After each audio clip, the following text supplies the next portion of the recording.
9. Ignition sequence starts. 6, 5, 4, 3, 2, 1. Welcome to the Alien Probe Podcast. It's Saturday, December 17th, 2022. I'm Doug. Hey. Joined again today is Dr. Bill. What's going on, Bill? Hey, nothing much. Lots to talk about today. Well, kind of. Well, yeah, kind of. There's always a lot to talk about. There's always a lot. Will we get to it all? That's the problem. Hey, did you see anything new on the report to Congress? I saw a couple of things this morning. No. Was it supposed to come out finally? I don't know what they're not going to tell us. I don't know what's going on, but I saw something on MSN and on Reuters where they're talking about the new report saying there's been hundreds of new observations of UFOs, but they didn't give any specifics or any linkage to the new report. So I think it's suggesting that the report has finally been given to Congress. So maybe in the next week or so we'll get to see it, the unclassified report. Yes, I'm looking forward to that, and I'm sure it's not going to say anything more than we know. So, yeah, well, yeah. Confidence is not high. We're going to have some revelation. But I heard 2023 is the year that things are going to come to light. I remember that keeps getting, mentioned by different people that 23 is going to be the year. So maybe they're waiting until after New Year's. Who knows? For the alien announcement? Yeah, they're finally going to admit that the government's been talking to the aliens since, Eisenhower or whatever. Since 1923. I don't know. We don't know what they're going to come up with this time. They keep saying they're going to say something, and then they don't say anything, and everything's redacted, and it's got a whole page, and it's got one word "and" in the middle of it. And we're hoping that they'll come up with something new. It should be 300 pages with one word visible. This report, the news reports are saying that there's no evidence of government contact with aliens, and I think that might be from they were mandated. Congress told the military and stuff to go through their records and look for stuff like this. So that might be a reference to that, saying that we found no evidence of any records of the government contact with alien civilizations or aliens. Okay. On that note, Dr. Garry Nolan.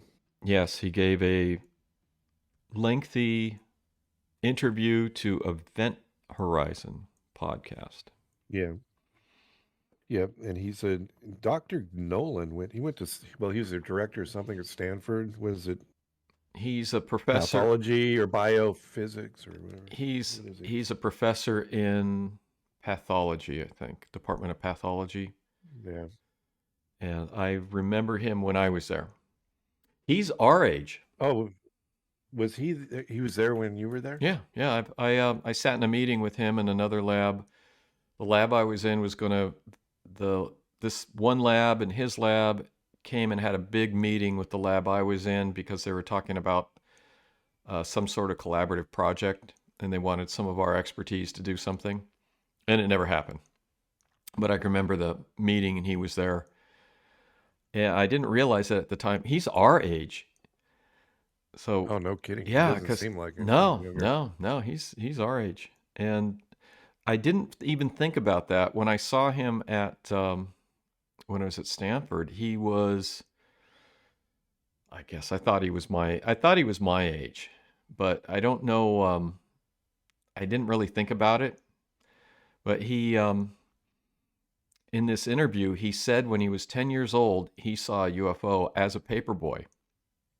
And that made me go, wait a minute, there was a certain people, only people that are a certain age used to be paperboys. Yeah. So our age. So and he said when he was 10 years old, and I'm like, okay. So I looked it up. I looked up tried to look up his age and went on Wikipedia, and they put his age at approximately 1961 ? So he's our Did he say I generation. delivered for the San Francisco Chronicle? Was that on his resume? San Francisco Chronicle paperboy. I I started with everything. I did Daily Review. You did Daily Review, Tribune, and San Francisco Chronicle. Yeah. I don't know Yeah, where I was he. lifer. Yeah, I don't know where he grew up.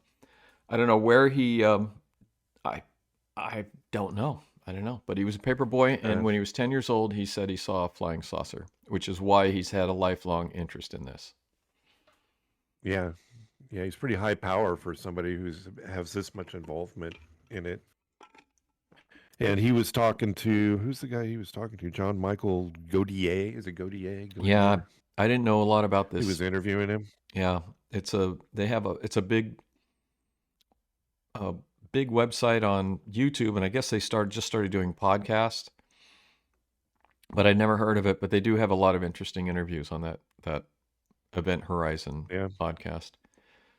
And I've seen 2 or 3 interviews with Garry Nolan, and I thought which were pretty good. And he covers the same sort of story. I mean, he has a limited amount of he has a story to tell about his investigations into UFOs. But I heard one previously where he said he'd seen a UFO. I have never heard this before, where he said he'd seen a UFO when he was 10, and that would explain his fascination with the topic. And I wish I had seen a UFO while delivering newspapers bright and early at 4:30 or 5:30 in the morning. I mean, yeah, I'm sure there was some weirdness, but it's like when you're that age, you're kind of like, yeah. Unless it's something big and pronounced, you wouldn't see anything. There was a lot in the sky back there in the 60s, that could be discussed, I think, but well, I was busy trying to put the rubber band around the paper. Well, given his approximate age, he probably saw this in the early 70s. So when we were, then that's when we were paper boys. So, because you start, they wouldn't let you be a paper boy. You could start being a paper boy when you turned 10.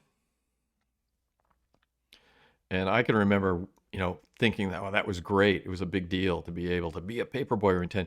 Can you imagine now? No. Oh, no. Yeah. In fifth grade.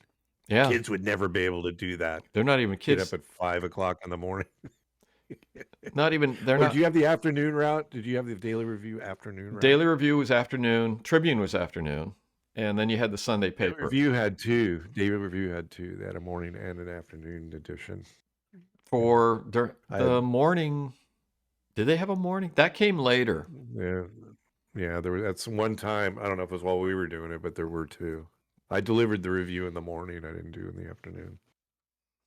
I also had this crappy here about. I had this crappy the shopping something I had. The shopping news that was by the Daily Review, and that was every house got it. And that was Eagle. I filled my dad's pickup truck. I would have to buy him beer, and then he'd drive me around and I'd throw papers out of the back of a pickup truck. I did that with you a couple of times. Yeah, it's easy. Each one of us take a side and just drive down the middle of the road, drinking his Coors. Yep. I remember doing that a couple times. Badass. Yeah, I remember doing that. Those were the days. So I don't remember a morning Daily Review though, and I did Daily Review up to high school, like sophomore, sophomore year, junior year. Pretty sure they had 2 editions, but I know maybe they did. Did you have so you had the afternoon? I did the afternoon. Maybe the Chronicle was the morning. The Chronicle was in the morning. The Chronicle was always the morning paper, and you did the Chronicle in high school, and I stuck with for some reason I stuck with the Daily Review, even though it paid the least. But my route was really when we moved into that apartment after that we had to move out of our house. But my route was was like 2 or 3 streets around where I lived.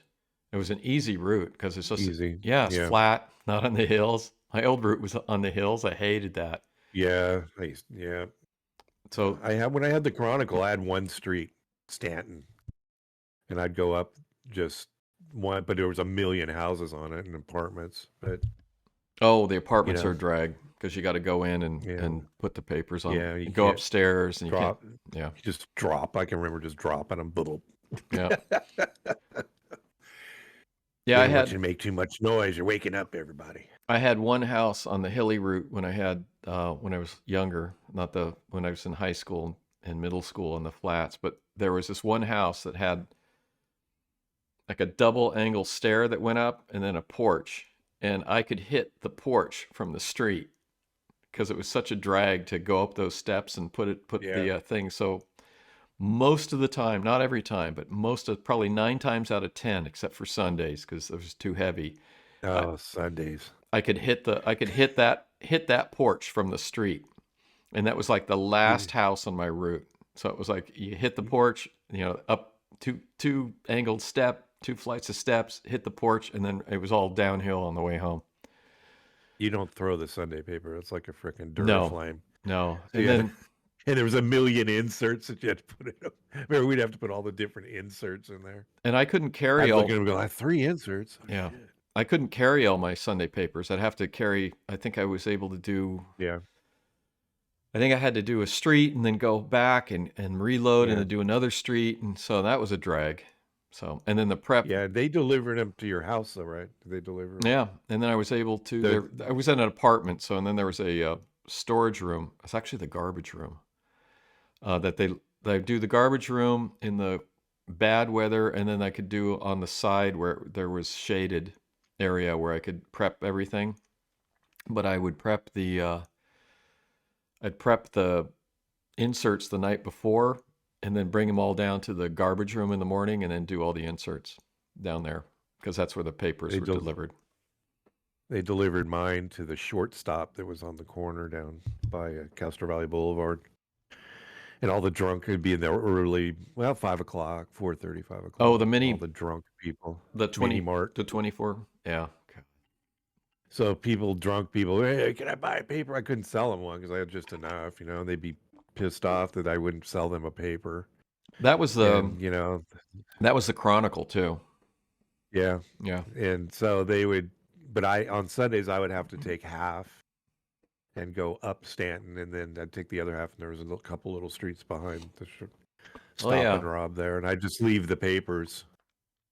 I don't know how they never got stolen. Yeah, but, they look like they're... Today, people would think nothing about taking the paper boys. I think the store person would keep an eye on them for me. Yeah. It was brutal. I did that into senior high. Yeah, I stopped. I think I stopped my sophomore year. Sophomore year, I think I stopped. Then you'd have to collect, and then collecting for the Chronicle. You'd have to ask for money. I learned my AR skills, my accounts receivable skills. Yeah, I remember in my paperboy days. They'd move, and then before I was driving, they would move, and they'd leave without paying you. Yeah.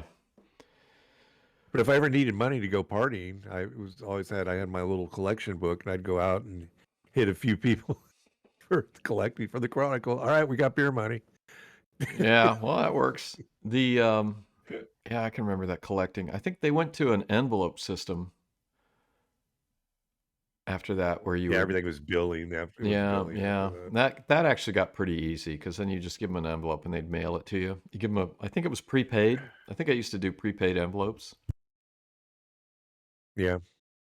So it got easier towards the end. I remember one guy shows up and he goes, "You got change for 100?" I said, "Yeah, I can give you that." He goes, "Well, you're gonna have to come back."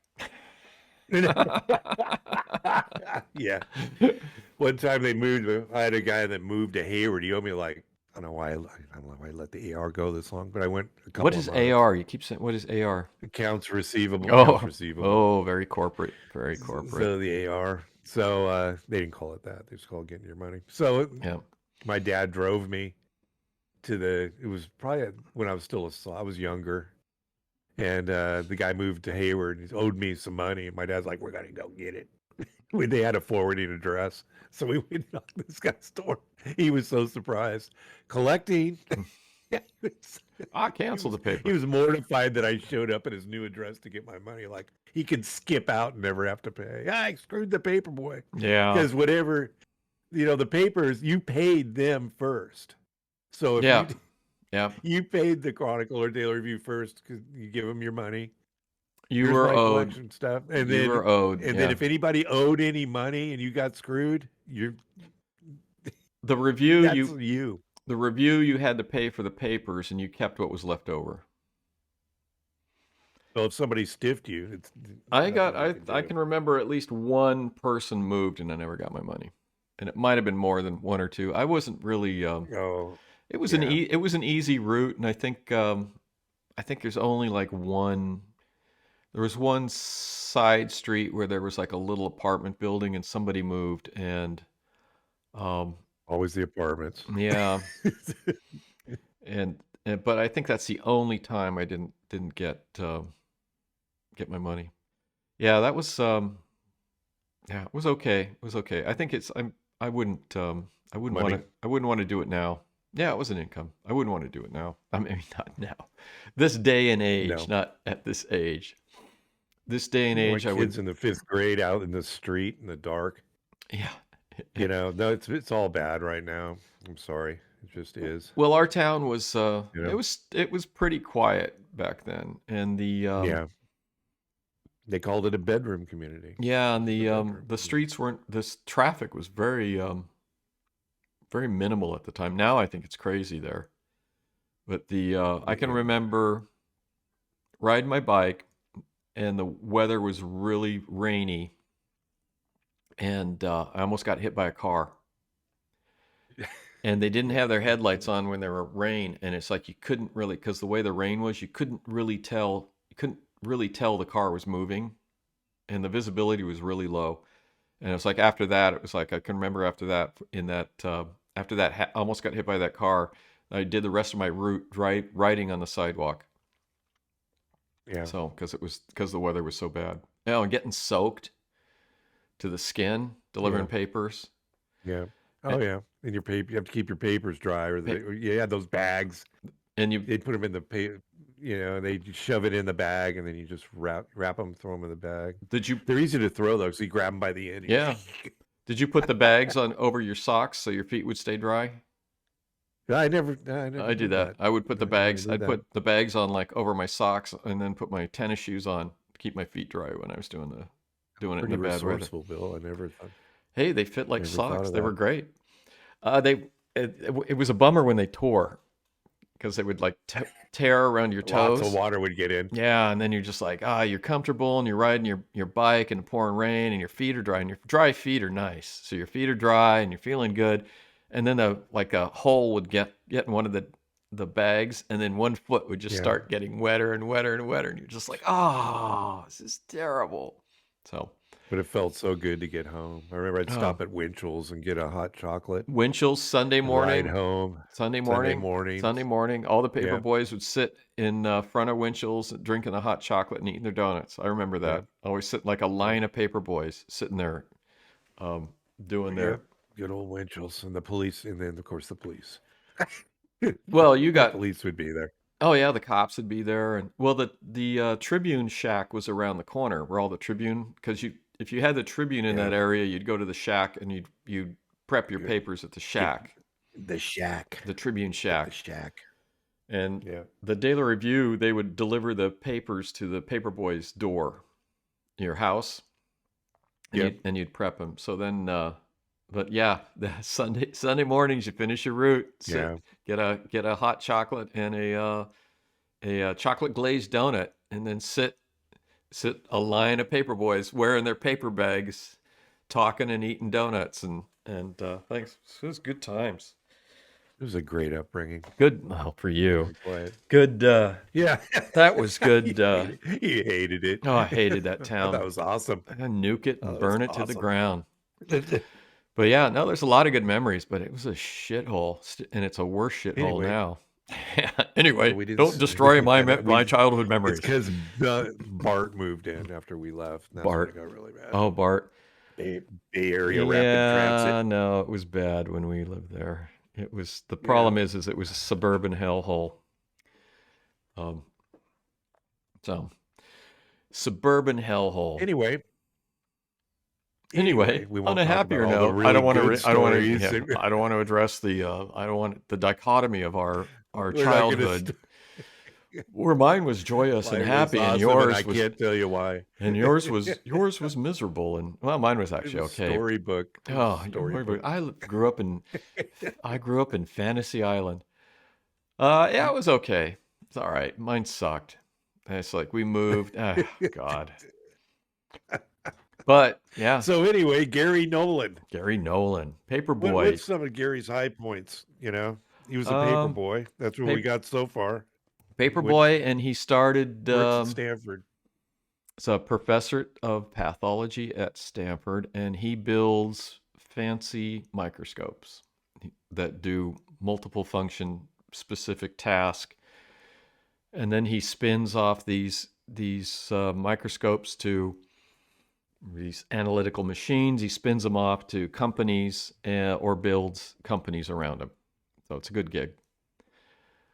But yeah, I've been curious how a professor at Stanford could even be interested in UFOs, and him explaining that he saw something when he was 10 years old as a paperboy is very interesting, very cool. And it explains a lot why he continues to pursue this and has been doing this for quite a while. I wish I'd known about it. Well, I can't say that. If I Back knew, then, he's not going to be talking about it back then. he might have. You have to look up when he did the Star Child thing with Greer, the space Yeah. alien thing. And I got some actually coming back I'll make a note, coming back when we come back in January, or I come back in January.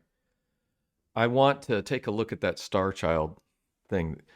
So Greer, Charles Greer, I think is his name, he gave Garry Nolan samples from this child that was recovered from like the Andes, and the child has like a little face. What's his name? Stephen Greer. Stephen Greer. Sorry, he's got like a little face, and then it's got the big alien type head.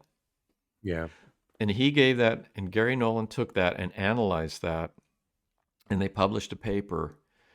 And Stephen Greer is mad at Garry Nolan and says that Garry Nolan sold out and took a bunch of money to sort of suppress the truth of the Star Child. And they sequenced this DNA, and they identified a series of mutations that would explain, well, this why it was like that. Why it was it's like not that. really a Star Child.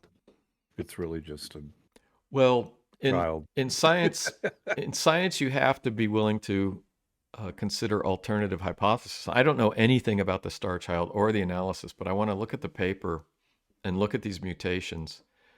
And the question is, if the child had lived with these mutations, would the child have lived with these mutations, or were these fatal mutations? And the thought occurred to me, based on no information about the Star Child, that what if this was what if this is like the future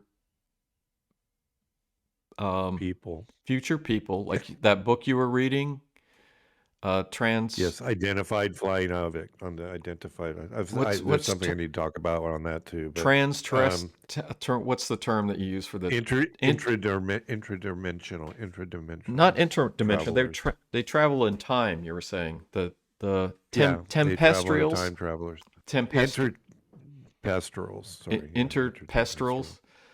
So what if the you could ask the question, what if the Star Child, based on no information on my part, was a child from the future, space alien, or something from our future, and these mutations are what occur naturally in the future. So I don't know. Well, I like that hypothesis. However, they do say that it was a condition. The kid's condition was from. This is only alternate hypothesis. Okay. Hydrocephalus, which means large head condition. Water in the brain. Water. Yeah, hydrocephalus head. So he's had with that, we'll do. Yeah, with that, I want to mention. I know we're going to jump up. We'll jump right back on. But in the in Identified Flying Object book, I wanted to mention something about big-headed. Our heads getting bigger. Big heads, like at the butt, like the butt heads in Star Trek. Yeah, exactly. So cesarean sections were in 1970, 5% of people, 5% of women had cesarean sections. To 20% in 1996, all the way up to 32%, 32.2% in 2014. That's one of the reasons is because this is in to, Africa, right? In Guatemala, India, no, China. According to the author, Dr. Michael P. Masters. So this I go worldwide. I don't know if it's worldwide or worldwide. It's probably 1 or 2% as an emergency procedure. Not everybody can perform that procedure. And he's stating that it's part of it is because the hospitals make more money, and they just tell them that they have to have it, and they do it, which that does make a little bit of sense. Well, we're going to do it this way. It doesn't look like we'll be able to get the child's head through the birth canal. Well, so we're going to have to do a C-section. So, I mean, none of my kids, I guess my kids are small-headed because none of them and that's why their voices are so high. Yeah, I don't know. The big complaint about C-sections is, the big complaint about C-sections is the C-sections are a convenience for the doctors. So it's like the babies in labor, the mom's in labor, and it's coming on 5 o'clock, and the doctor's like, I want to go. Or it's coming up to golf time or whatever it is. Yeah, it's like, okay, all right, we're gonna deliver this baby now. And is it really easier to slice? I've never seen this done. You probably know all about it, but is it really easier to slice the woman open, put her intestines on her stomach, pull the baby out, and then put them back? Yes. Have you seen the? Have you never seen it done? Seen these reports of women killing other women to get their babies? And the babies live. There's been quite a few reports in the news. Like you'll see one at least every 6 months. And they just cut them open and take their kid. Yeah, kill them, cut them open, take the baby out, and the baby lives. So in this country, yeah, this is U.S. this is in America. The U.S. Yeah, a lot of good stuff happens here. So yeah, him using that explanation as the C-section, or he's saying that's because our heads are getting bigger.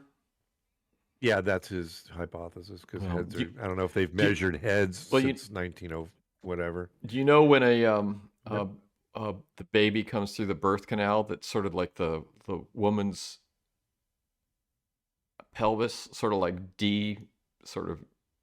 I don't want to say. Yeah, it kind of comes apart, just sort of de-aggregates. Yeah. It's scary when you think about it.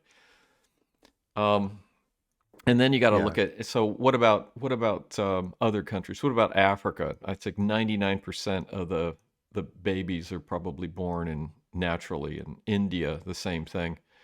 And when my kid we were living in the San Francisco Bay Area in the Oakland, Berkeley thing. So a big thing for people having babies in that community is especially if you're a particular socioeconomic educational class, was natural childbirth.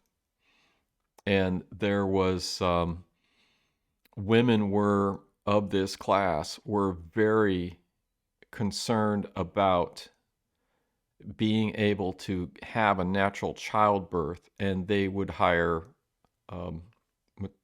midwife, thank you, to help facilitate a home birth, to ensure that they didn't do a hospital birth where they would be pressured into have a cesarean. So it was like a thing where you it was like a counter move by people of a certain class to ensure a natural childbirth. So it's like they're fighting for a natural childbirth against a system where you're saying 30% were cesarean? Yeah, 32.2 today. Yeah. Well, it's just 2017. This book's not okay. So it's probably close enough. So this is a system. These are women that are fighting back against a system that is saying that 1 in 3 of you have to deliver your baby by. There's no reason to deliver a baby by cesarean. There's special circumstances. Sure, we have a friend that. Excuse me. I think their baby was cesarean. I don't know. I do know somebody that had. I gotta count the kids. 4 kids, all of them cesarean. Yeah. But I think that was in Europe, and that was a cultural thing. Yeah. So women can be kind of small, and sometimes it might be necessary, but in that case it is. But otherwise, well, it's I don't. it's difficult for the first one, and then after that, one of the things we're going to be talking about childbirth. Like what shit happened? to a goose. Yeah. What you'll notice, as my dad would say, is if you notice, I'm not sure, and it could be anecdotal. I think that a woman's hips get broader once they've given childbirth because of that deaggregation of the hip bones, and so they'll sort of like accommodate. So once you have the first child, your pelvis sort of accommodates for childbirth, and may even get bigger every time you give birth. So I don't know. It gets easier after the first one. That's all I can say. It's important to note that 35 to 45% of our demographic is women. 35 to 40% of, age 35 to 45. We have our women's demographic is higher. I don't know why. And so we apologize because we're not, well, you're a PhD, but I'm yeah, and we I've may be actually talking about something that, we know very little about, but yes, and we know enough to really hose it. So anyway, I've actually it's the big head thing. I've actually delivered a baby. So really? Yeah. Was that part of your training and PhD-ness? No. Or did you No. Just It's was not it on a train? Yeah, Was it on an airplane or it's on an train? airplane. I helped deliver my baby, my son. Did you really? Yeah. I no kidding. Did she have natural childbirth at home? Yeah, did it at home. Did the whole No drugs? No drugs. Did the whole hippie Oakland, Berkeley child have the baby at home? Back bedroom of the house. I would never want to go through that again. So yeah, they even had to every bite. one of mine was screaming for drugs. I mean, not just they give you the option to go fuck it. I want what do they call that? It's a drug they put directly into your back. The neural block. I forget what it's called. It's called. The neural block. No, give me drugs now. All 3 of my kids, it was give me drugs now. No. But they were all born they were all born, I don't want to say naturally, but they were all born, the regular way. Yeah, no, it was. And not no C-sections. Nope. And but they're small heads probably, so. Yeah. That's why they have little high voices now. Because they have tiny little heads. I always wondered why their heads were so tiny. Tiny little heads. They're all their heads. My oldest, he's got a big head. He was the biggest. Yeah. Yes, maybe he grew into it. So. He had to grow into his head. Yeah, they're going to be like, thankfully, none of them ever watch this. No, they're not. You don't have to worry about that. Yeah, no, my kid doesn't watch this. Why do you talk about me on your show, about my head? Don't talk about my head on your show. Don't talk about my large head on your show. It looks like a pumpkin. It's got satellites. So, what else did they talk about? Oh, he talked about, so the I'll take a look at the Star Child thing of hydrocephalus is, I read about it. Wikipedia, which is Wikipedia, whatever, but I didn't. It's a source of all knowledge. Yeah, it's whatever they decide to write. Yeah. They decide to put in there. But there was other articles because I was curious about it after this. It's fun because I can watch it and then I'll go to another screen. I can look stuff up while they're talking about it and then make a note of it. Well, so I'll pull the paper and take a look at it that he published. I find it particularly compelling as a resource for actual. Could be extratempestural. Possibly. I don't know. I mean, you can, if it's standard, like if it's a standard known mutation that causes that sort of deformity, it's a nothing burger.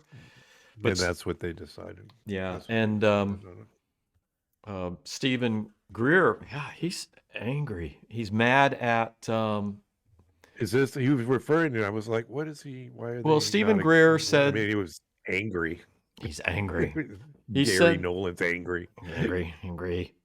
Stephen Greer, let me write this down. Star Baby paper. Stephen Greer Yeah. says that Garry Nolan got bribed to suppress the information. And Garry Nolan's going, well, we had experts. And genetics is, looking at the mutations and the history of the mutations, it's straightforward stuff, unless they faked all the data, and which I'm sure they didn't do. And then Stephen Greer says he got bribed and was given millions of dollars and stuff. Well, Garry Nolan is an extremely successful and well-funded, publicly and privately, professor at Stanford, and professors at Stanford basically just have money thrown at him. So he doesn't. You can't really. He doesn't strike me as the type of person that could be intimidated or bribed out of, doing bogus research to suppress knowledge. So I'll look at the paper. I'll look at the mutations. I'll let you know what I think. Yeah, it's thinking anybody could be any number of reasons why he might do that, but he's He's fine. He's solid. He's solid. His research is solid. His research is very technical. He's not, and he emphasizes in his thing. He emphasizes you look at the data and you interpret the data and figure out what's going on, and you don't. And you start from the data and you move forward. You don't, and you developed your hypothesis. You don't develop your hypothesis or your bias and then try to make the data fit that. It can be fun, but you shouldn't and you can't do that. And it becomes pretty obvious when you do stuff like that. So there is a lot of fakery and fudgery in science, but I don't think he's a very technical person, so I don't think there's nothing. His work is the little bit that I'm familiar with his stuff is very technical. It's very straightforward, and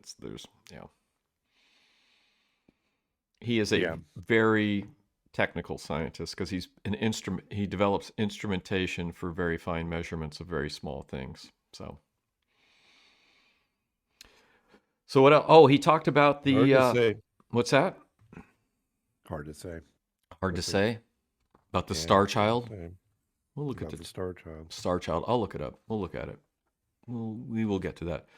He did say he had materials, and he sort of soft pedaled the materials. I saw a previous interview with him. It seemed a little more exciting at the time, but he was talking about the isotope ratios in the magnesium from the saucer explosion over a beach in Brazil. Right. But he has 3 samples that have good chain of custody. I'm not sure what to call it, for coming from flying saucers. And he said 2 of them look pretty straightforward, and 1 of them had unusual isotope ratios.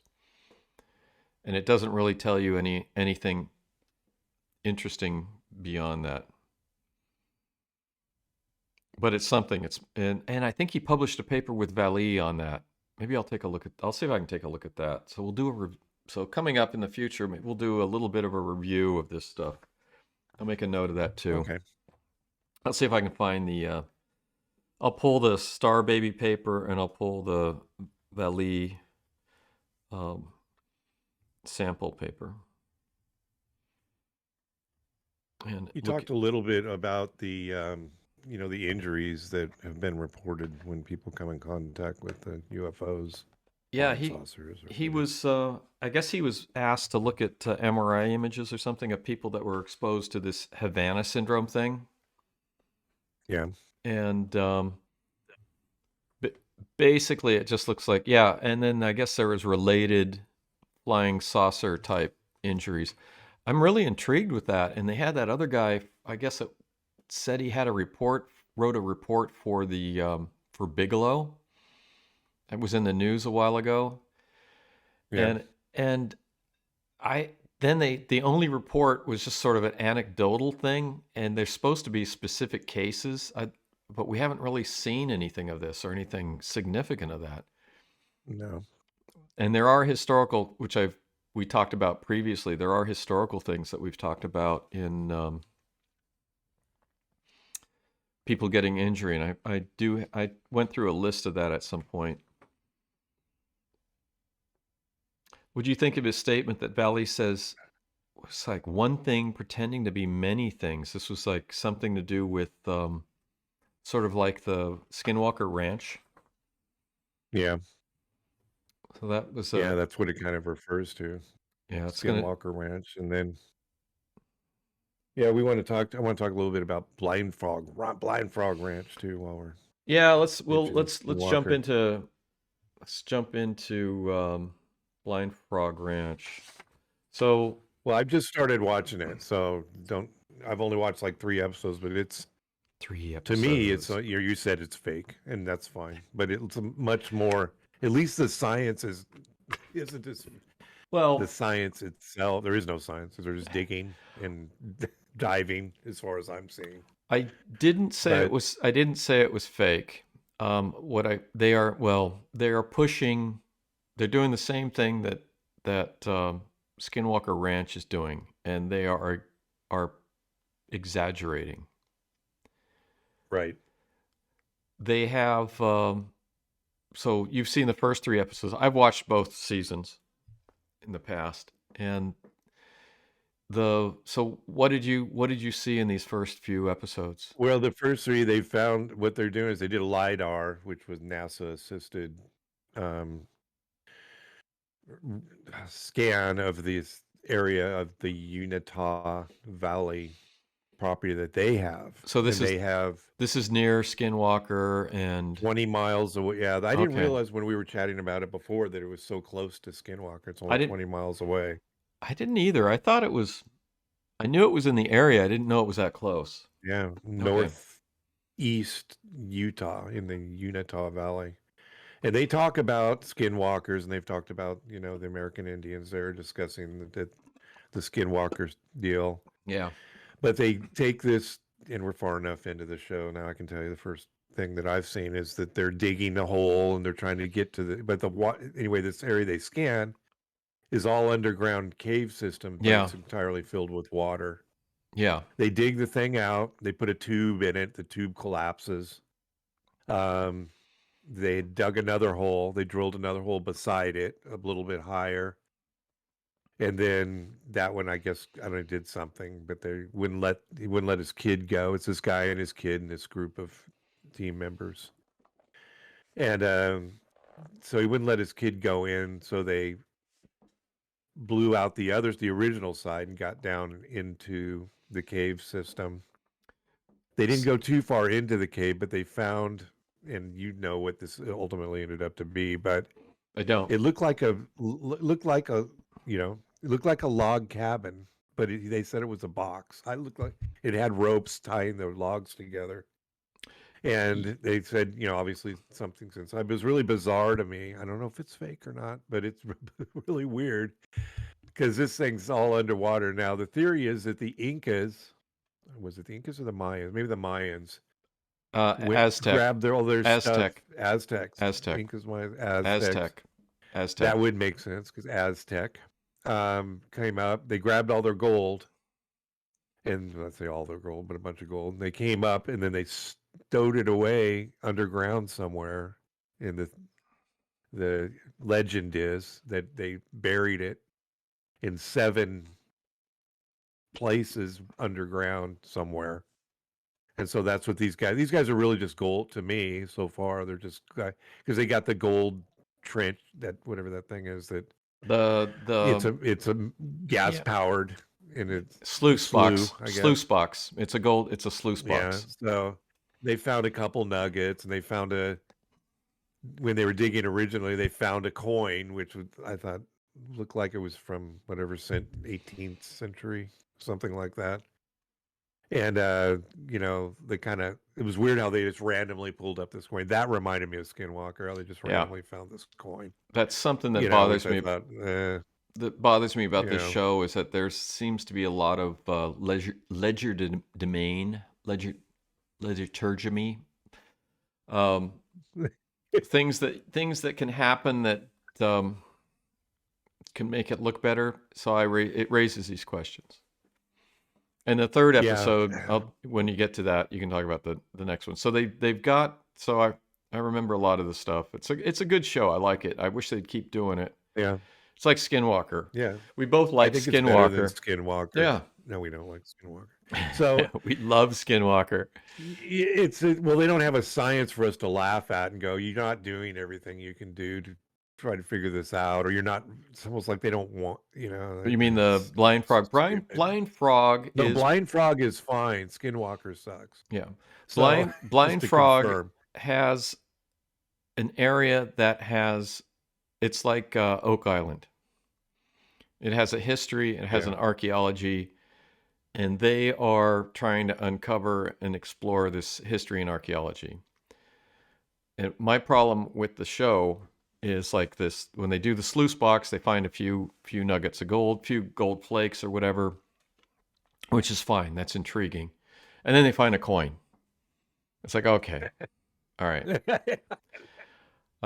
Yeah, I thought it was a little odd, but yeah, I'd go with it. And the box that they found in the cave is, to me, it looks like an ore box that you would construct as you're mining and to like throw ore in. And later in episodes, they do analysis of these ore, and they got some fascinating. They find some fascinating things. But some of the stuff they're pushing the level of believability, and I think some of the stuff could be staged. Like the coin could be staged. The box is not staged. So what else? You went to episode 2. And yeah, I'm just episode 3. I think is as far as I went. Yeah. Not So even what through happened? 3. I don't think. So what happened to episode 2? I was at the end. Yeah, that was I don't know, but I ended at the box where they found the box. All right, so episode 3, so this is just them digging. Yeah, most of it's just them digging here and there and did you punching through to the. They find the water. coins in episode 3. You said they found a bunch of coins, Mormon coins. Not a bunch of coins. No. Oh, it's just the one. I've only seen one coin. Okay. I haven't gotten to where they found a cache. Okay. Of coins. Is there anything in the box? I got to know. There's rocks in the box, and they do get some out, I think. Yeah, keep watching it. We'll talk about it more. I liked it. It reminds me of Oak Island, where you can. Oak Island has a fascinating history, and they keep sort of like pushing the envelope of belief. Oak Island mystery is not that big a mystery, I don't think, but they keep sort of like pushing we're going to find the treasure and all this other stuff. And Blind Frog Ranch is following that same pattern, but they're also things are happening that I think are staged. There was I saw the guy at there was that conference was up in that area, and I saw a talk by this guy online, the Blind Frog Ranch, the dad. Right. And somebody was asking questions. He gave a talk, and someone was asking. He gave it was a strange talk. He's like, he knew a guy that there was like flying saucers, and he's like healed somebody. It's healed his daughter or something. Yeah. And he says that there's a lot of they have a lot of saucer activity, but they're like the cloud thing, like in Nope. This is before the movie Nope came out. So they're like just stationary clouds. So I hope they do. It hasn't come out yet, and I would like to see more from Blind Frog Ranch. And more I will mention, have you been watching Oak Island? You've been watching? No, I saw the new season. I haven't turned it on. Have you watched it? I watched a little bit. Debbie turns it on. I'm like, I don't really like this show. I don't. But she's like, let's find out what happens. Yeah. We'll just skip over to the latest episode. And they brought in a mining company, and they put a big metal sleeve in forget what they call the area. It's almost like a little garden, but it's got water in it. I don't know what they call it. And they dug it out, and they put this sleeve, and they plan on doing stairs, wooden stairs down the middle of the sleeve so they can walk down to the different levels. They'll pump out water probably, I'm guessing. Okay. And so I don't know. I haven't seen them find anything, which this whole show is a disappointment. I'm surprised. It's been going on for people have hung on this long. It's 10 years, right? Think of the insanity of it all. Yeah. They've found nothing. I mean, like a button or a little, like they found here a coin. Look at this coin. Or they found this, it looked like a piece to a ship. It could have been a ship, metal. Well, You yeah. know, I mean, they got a metal detector on there. there's that area it's obviously there was something big going on there 400 years ago. I mean, and we're talking, Yeah, you're gonna find stuff. You know, yeah, I don't know if you're gonna find a whole. there It was almost was, it might have been too busy to hide anything there. It's like we can't hide our stuff here. The people are all over the place. so You never know, but you know it's hard to say. it is hard to But they're say. not finding. They keep saying they're going to find the Holy Grail, and they're going to find the menorah or whatever. They're going to find anyway, they're The menorah. the yeah, whatever, a gold menorah, or you know, it's like they got all this because they think the Knights Templar have been there, and it's bizarre that they've hung on. People have like, yep, I gave up seasons ago. I'm like, oh come on, you gotta be kidding. Yeah, it's People still watch. It's popular enough where people are still. oops. Yeah, I'm trying to. They've got to be surprised. I can't believe people still watch this. Just keep sending me the check. They're making money. They're making money off it. So it's yeah.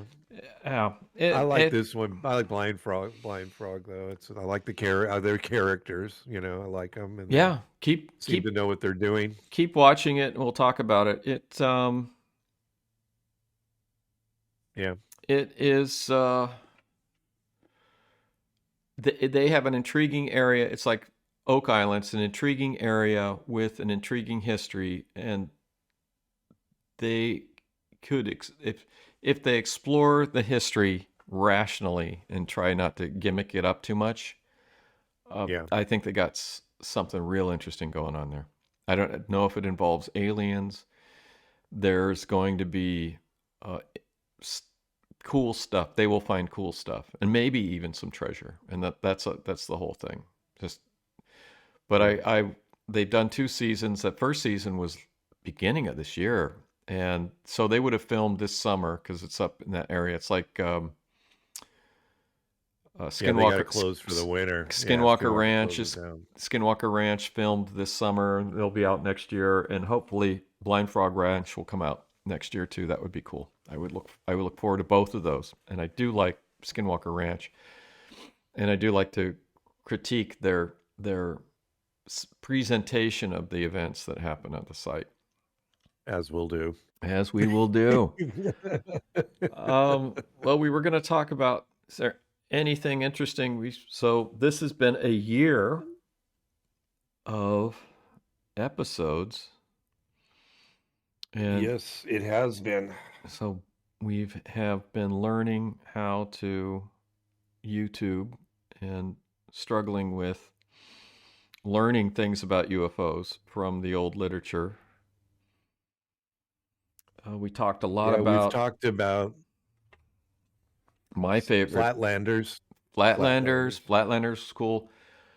We spent more time than we probably should have talking about Ruppelt's book, which I really through every chapter. Yeah, the report on unidentified flying objects. I want to read this again. I think this book is worth by Edward J. Ruppelt, former head of the Air Force Project Blue Book. I think this is worth reading 2 or 3 times. Did you know Close Encounters actually had Hynek in it? Yeah, you can see him at the end. I didn't realize that. Yeah. Corey at work said, I've been years since I've seen it. He goes, yeah, he's right when the thing takes off or lands or whatever at the end, he's standing there. Yeah, I have it on DVD. I rewatched it a few months ago. He's there. Pretty crazy. We talked about, I think we talked about James D. McDonald, although that might have been last year. Hynek, there's more to talk about by Hynek, which has written books. Hynek, who went from Project Blue Book advisor, technical advisor, debunker, to someone who was saying something is going on here.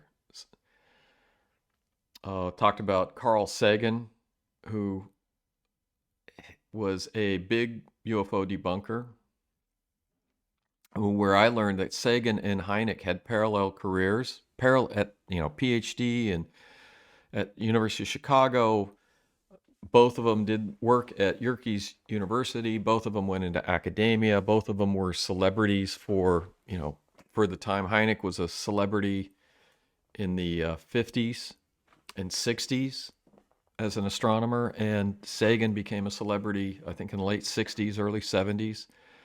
Parallel paths, parallel careers.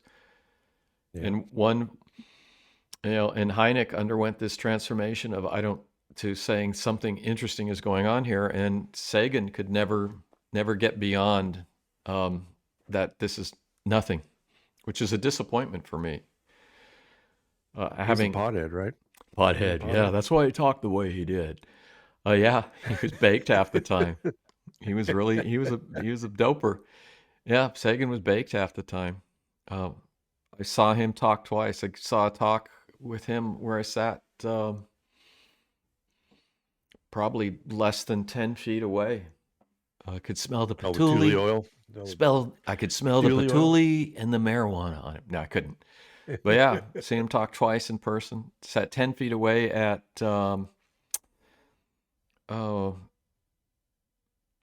SETI Project headquarters in Menlo Park, I think.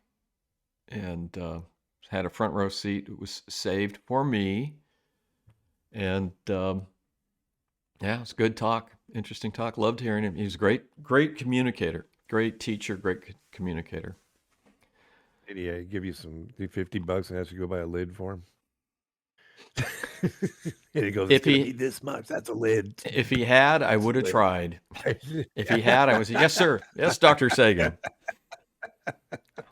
Give me a few minutes. I'll see if I. And then I would have drove over. Found it. Hey, out there it was easy. You just drive out to East Palo Alto. It's like a drug. It used to be that's where all the rich people in the Silicon Valley go and got their drugs. You just drive over to East Palo Alto, and guys are standing on the corner, give you whatever you want. Wow. So yeah. It's like you got to have the poor neighborhood in the that where all the drugs are available for the rich guys to get their stuff, or their minions to go buy their stuff. All right, so the last thing I want to do is I want to talk about a book that I just bought. And since we're going back to the moon, I've gotten interested in the Apollo program, and I've been picking up some books. So I just picked up this book called Apollo, The Race to the Moon by Charles Murray and Catherine Bly Cox. And if you're on YouTube, you can see a picture of the cover, if I can figure it out. There you go. And I bought this from a one of those online book places that probably have millions of used books for sale. So this is a perfectly random occurrence, and this book was published in 93. So this is Simon & Schuster, 1989. Is this a first edition? I don't think this is a first edition. But the book, I got the book, and it was supposed to be a library book, and it says used library book. I said, oh, okay, that's cool. Used library book's okay. I just want to read it.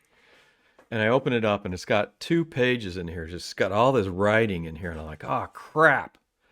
And this book was you pay money for a book, and I hate it when there's writing in the book by other people. It's like, because it's so distracting. And I'm looking at it, and I'm looking at the name on here, and I'm going, God, I can't figure out the name. And I finally figured the name out. And it says, I'm going to read the dedication, and I'm going to read what's written in here. And it says, to Gene and Steve Brock, from Betty Ann and Chris Kraft, September 2nd, 1991. And Chris Kraft was the project manager, the initial project manager for the Apollo program. So he was the guy that ran the show. I got a picture of him in here. So he was the embodiment of flight operations. When Mercury began, Chris Kraft was the frustrated young Langley engineer with an ulcer.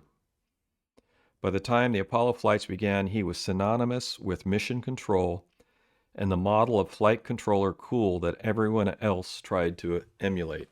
So, and if you're on YouTube, there's a picture of Chris Kraft. So, and then he wrote in this book,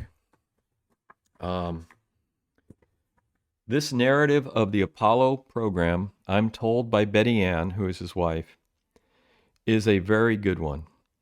I have not yet read it, and I should point out that I was never interviewed by the author.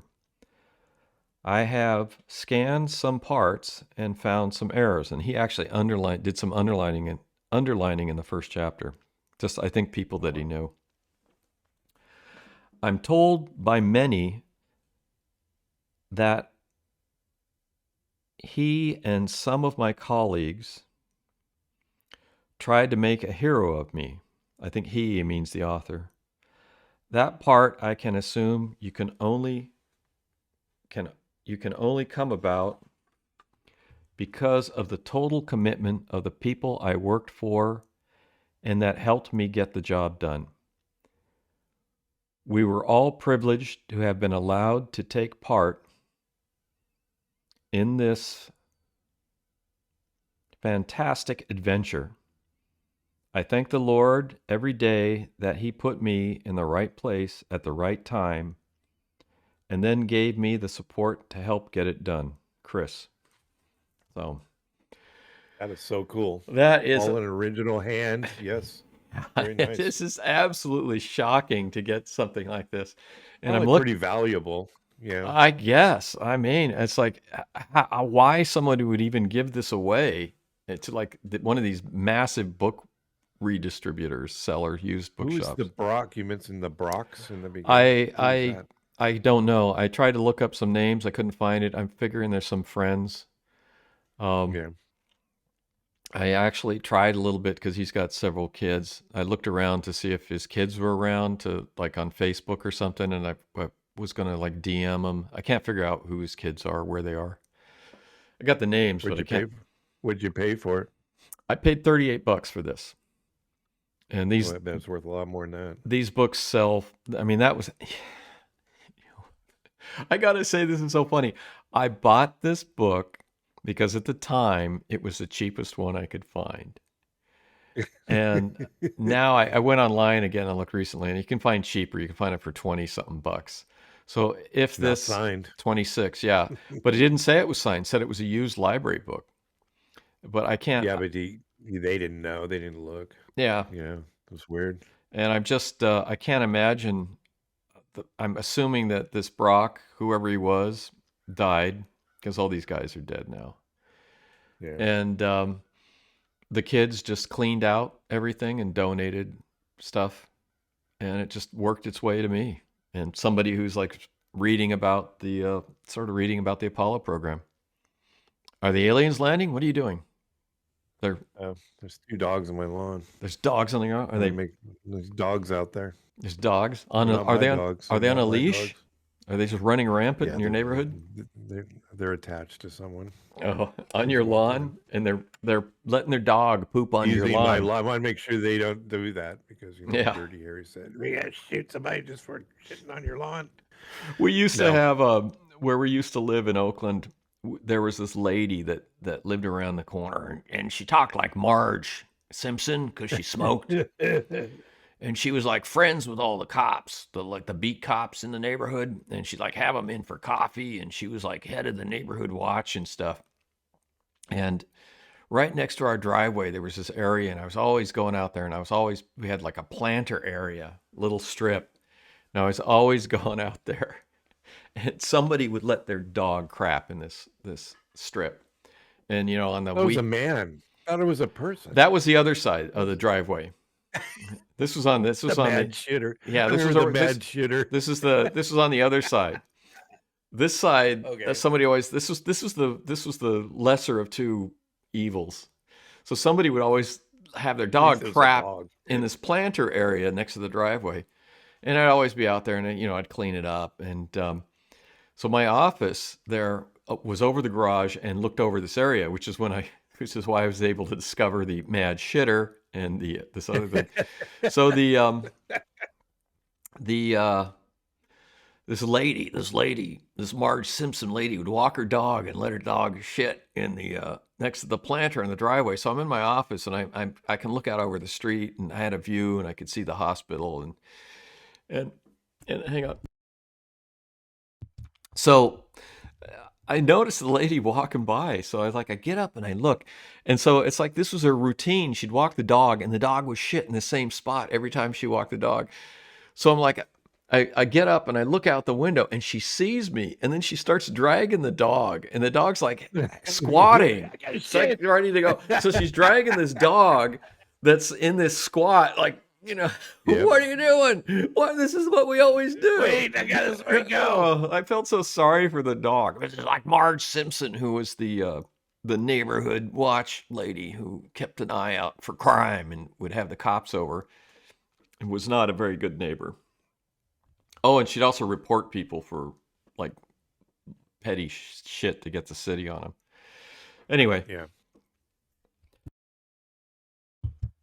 Fun stuff. And the other side was the guy, I think he would go to the hospital once a week for his meds or something. Really loud schizophrenic guy. And then he would, I think, come back from the hospital and then have to crap really bad. And he'd always go on our side yard. So I felt sorry for him too. I eventually had to in place measures to discourage that, which is basically just trimming the bushes back so it was more open. So sad, very sad state of California. Didn't you confront somebody in the backyard there? Yeah. There's a guy had robbed a local drug dealer of a bunch of money, and yeah, that was another story, but not today. Yeah. So fun times. I liked living there. I loved the house, loved my neighbors, good neighborhood. But I mean, you're living in the lawless frontier of California, and you're getting more and more of that now. I hear where you live in. Not necessarily where I am, but it's in the vicinity. Yeah, close enough. Just here a few blocks away. Yeah. The river's pretty bad. They've got a homeless camp. There's a little island there. How do they get to the island? Do they swim? Or they have a little raft. They rafting? Wow, I like that. So they set up an encampment on the island in the river, and That's my cool. wife, he takes a picture of it and sends it to the Facebook of the responsible area there. Yeah. This is what's going, because they're stating that they're cleaning up the area. Well, it doesn't look like you guys are doing a very good job, because now we have a city here on an island, at the park here. And then comments will ensue supporting the homeless. They're not homeless though. They're the unhoused now. We have a term. It's unhoused. They're unhoused now. Yes. Yes. I mean, I don't want to, anything can happen to anybody at any given time, so I'm not going to disparage the situation. But we are an amazingly, I'm going to give my political viewpoint here. We are an amazingly wealthy country, and we piss our tax dollars away in the most egregious and horrible ways possible. We spend $1 trillion on the military. We've given $100 billion to the Ukraine, which could have solved all our homeless problems in this country. Yeah. And they just hand it to the Ukraine, which I hear they have some bad people there that are, I'm not going to use the word, but apparently don't subscribe to democratic values. Not that Russia does, but Ukraine apparently seems pretty bad to me, but I don't know much. So anybody could be saying anything about anything, you know what I mean? Yeah, but that's the problem. But we have, like I said, you got a homeless problem. $100 billion could have helped a lot of people in this country, and they just they don't even blink. It's just like, here.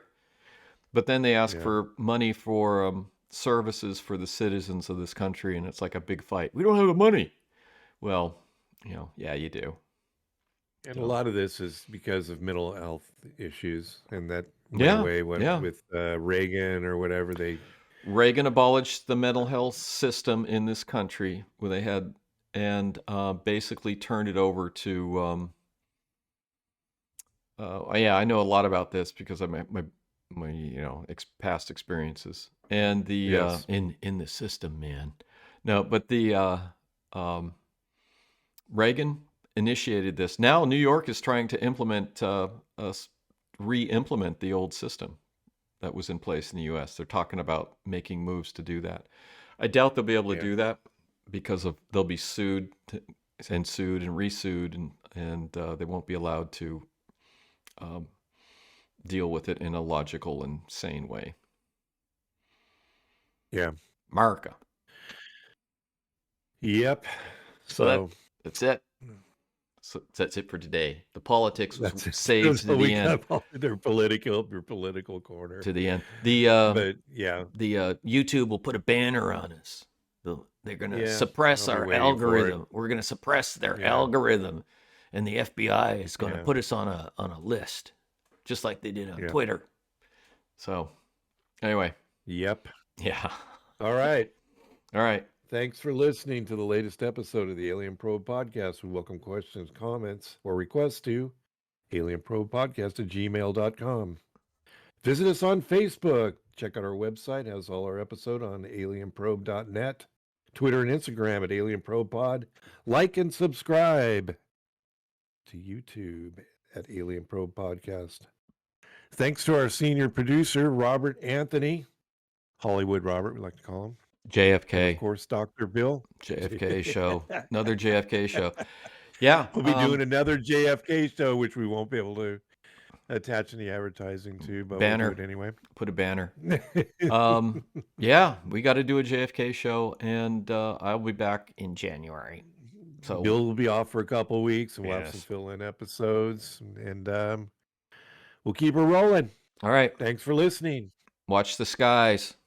Watch the skies.